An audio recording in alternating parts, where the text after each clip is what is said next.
Just to establish facts. So, this conspiracy ultimately is to oust the president or just a mere black propaganda to discredit the Duterte That's one. administration? The other one is to boost the candidacy of the oust-Duterte.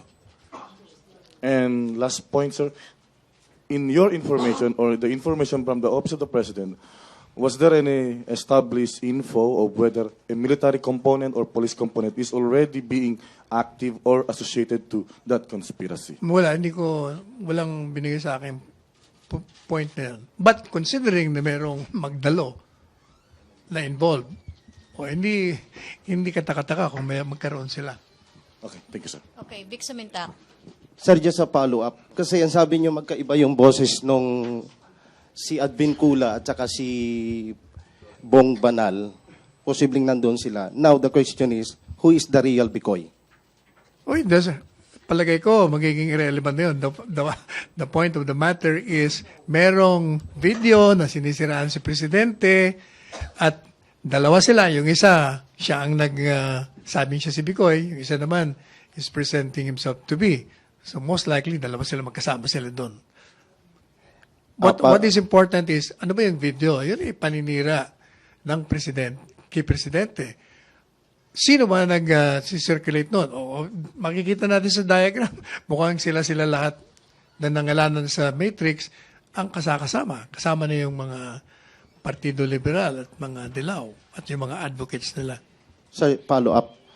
Sabi niyo, grand conspiracy to discredit the Duterte administration o para ibagsak. And, identified muna, na yung mga tao. And to boost the candidacies of the senatorial candidates of the opposition. Okay, my point, sir, is identified yung mga personalities. Anong legal action ngayon na gagawin ng Malacanang? Tingnan natin, di ba sabi natin, kung yung ginagawa nila ay propaganda, black propaganda, ibig sabihin libelous. So, the moment the PNP and other law enforcement agencies have sufficient evidence to strong enough, ipapile na yung kaso laban sa kanilang lahat. Okay, Henry, then Jeneline and Alvin. Secretary, you mentioned Liberal Party. Sino sa Liberal Party ang utak ng lahat ng ito? Hindi natin alam kung sino ang utak. Basta yung mga nandyan identified with the Liberal Party. Yung mga personalities. Wala hong isang tao na nagkukomando? Hindi natin alam yun. Huwag nyo na akong pilitin dahil I'm basing my responses to the diagram being presented to you.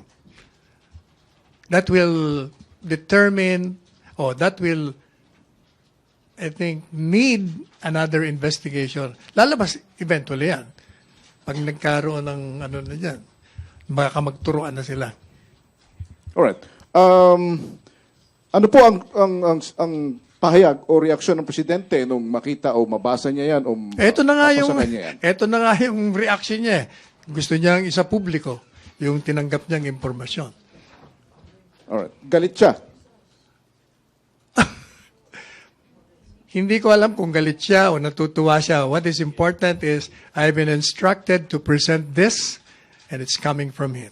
Alright, thank you. Okay, a friendly reminder, limit your follow-up. May flight si Secretary Jeneline, then Alvin. Kaming dalawa and ni Ace. Martin Andanar ang in-instruct ni Presidente na i-present sa inyo. Good afternoon, sir. Sir, may we know where did the President get the information, the intelligence information? Alam mo naman, Presidente yun. So many sources. You'll have to ask him himself.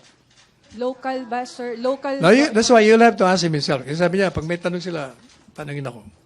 Sir, was the information verified, validated by the palace? Knowing him as one who is a thinking president, he would have validated every information he has received.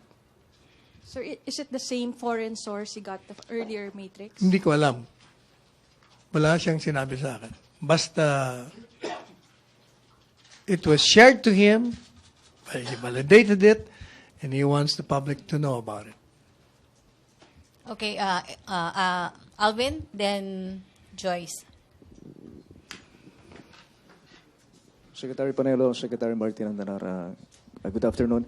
So, sir, after this revelation, what would be Malacanang's move? And as a lawyer, sir, what cases could possibly be charged against those who are involved in the We will conspiracy? let the Department of Justice, since that is his turf, Secretary Maynard, to do the job. So what's the next step on the part of Eh di Palace? pag-aaralan nila Secretary Maynard kung anong magandang demanda against them. Pero sa Palasyo, sir, anong Ayun next yun. move natin? Ayan, Secretary. Sino ba Secretary Guevara? Di part of the palace. Yun na yun.